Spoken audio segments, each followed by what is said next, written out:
Allahu Ekber.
Doğdu ol saatte ol sultanı değil, nura gark oldu semavatü zemin. Semavatü zeminin nura gark olduğu bir gündeyiz, bir gecedeyiz. Rabbim alemi İslam'a bu nurdan bol bol istifade edebilmeyi lütfeylesin inşallah. Cihanın gülü sensin efendim, öter hidayet bülbülü sensin efendim, öter hidayet bülbülü sensin efendim.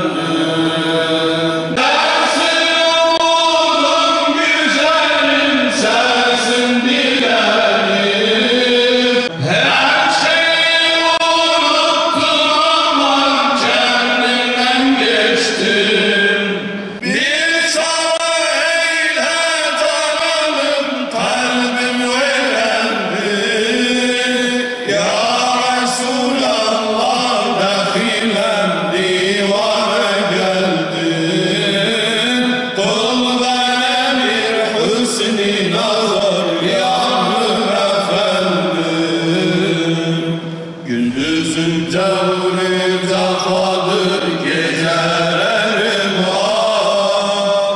Rahmeyle ya halıma ya Resulallah.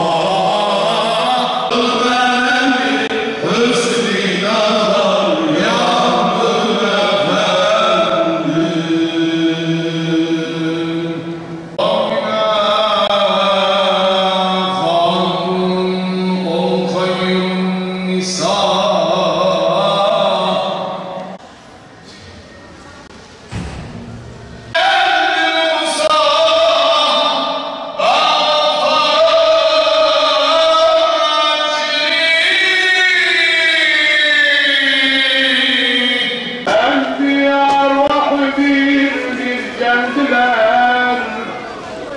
Can dağıldı bütün halka, secde etti Allah'ına, anasından doğan dakika.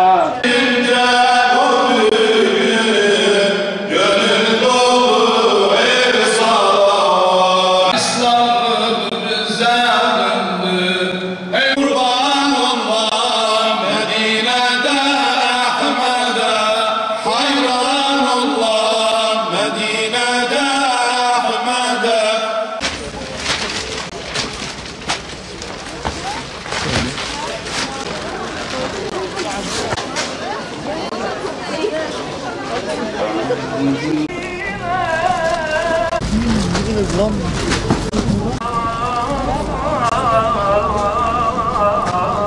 Müslümanlar aslında acı filan çekmez. Ancak Müslümanların başındaki liderler onlara gerekli ihtimamı göstermediği için, onların düşmanlarıyla dostluk ettikleri için işte başımıza gelen bütün belalar bunlardandır. Bunlar hilebazdır, bunlar yalancıdır, bunlar sahtekardır. Ama biz de bunlara inanmamalıyız. İnanmadığımız gibi memleketimizin teknolojisini onlardan daha üstün seviyeye çıkarmalı. Bu gece Hz. Muhammed Efendimizin doğum gecesidir. Hz. Peygamberimiz Rabiülevvel ayının 12. gecesinde doğmuştur. Onun doğumuna bütün alem hürmet etmekte, tazim etmekte. Onun için birçok hayırlar, hasenatlar yapmakta. Bütün insanlar diye demeyelim de inananlar, onu sevenler buna karşı aşırı derece sevgi duydukları için tesbihat yaparlar, hayır ve hasenat yaparlar. Bu geceye verdikleri önemden dolayı Cenab-ı Hak'tan bir mükafat beklerler. Evet, bu gece mübarek Kandil gecesi. Peygamber Efendimiz dünyaya geliş gecesidir. Bu konuda mutluyuz. Tüm ailece camiye geldik. Bütün Gaziantep halkı akın akın camiye geldiler. Bu mübarek geceyi hep beraber idrak ettik, ediyoruz da. Tabii ki mutluyuz. Ondan sonra mübarek gecedir. Kutladık. Peygamber Efendimiz yoluna gitmiyoruz. Tabii ki Peygamber iki tane yol göstermiş. Hem Kur'an hem sünnet tam olarak yerine getirmiyoruz. Yerine getirmediğimiz için de bu tip sıkıntıları yaşıyoruz. İnşallah Cenab-ı Allah o sünneti yerine getirenlerden eylesin inşallah. Tabii ki Müslümanların uyması gerekiyor. Mutluyuz. Peygamber Efendimizin doğduğu gün. Onu kutlamayla için buraya geldik. İbadetimizi yaptık. Allah'ım kabul eder inşallah. Her sıra bu yollara çıkarmamızı nasip etsin. Büyüklerimize de teşekkür ediyorum. Kur'an-ı Kerim'le haşır neşir olursak inşallah ve büyüklerimizin de sözünü dinlersek ibadetten dolayı inşallah erişiriz. İnşallah yaparız. Erişenlerden oluruz inşallah. Onun yoluna sünnetini yaşamalıyız. Farzını yaşamalıyız. Kur'an-ı Kerim'i yaşamalıyız. Zaten Kur'an-ı Kerim yaşanırsa zaten onun yolunda oluruz inşallah. Allah'ın izniyle. Çok güzeldi. Allah'ım cümle Muhammed ümmetine de bizlere de şefaatinden mahrum etmesin. Öncelikle Türk İslam aleminin kandilini kutluyorum. Hayırlı kandiller diliyorum tüm Müslüman alemine. Böyle bir şerefli gecede Mevlid kandillerini kutluyorum tüm Müslüman aleminin. Bu gece büyük gece, bizim peygamberimizin şereflendirdiği gece dünyamızı. Hayırlara vesile olmasını diliyoruz. Yani çok sevinçliyiz, mutluyuz. Hazreti Muhammed sallallahu aleyhi ve sellem'in doğduğu gecedir bugün. Ve bu gece ibadetimizi yerine getirmek için bilinen camimize gelmek istedik ailemizle. Bu gece düşündüklerim iyi ki de bu camiye gelmişiz. Çünkü yani iyi ki de Hazreti Muhammed sallallahu aleyhi ve sellem doğmuş. Yani dünyaya gelmiş. Yani o doğumu sayesinde yani bütün dünya değişerek büyük bir müminliğin artışını yaşandı ve herkes biraz daha ibadetine doğru yönelerek büyük bir kazanç yaşadı.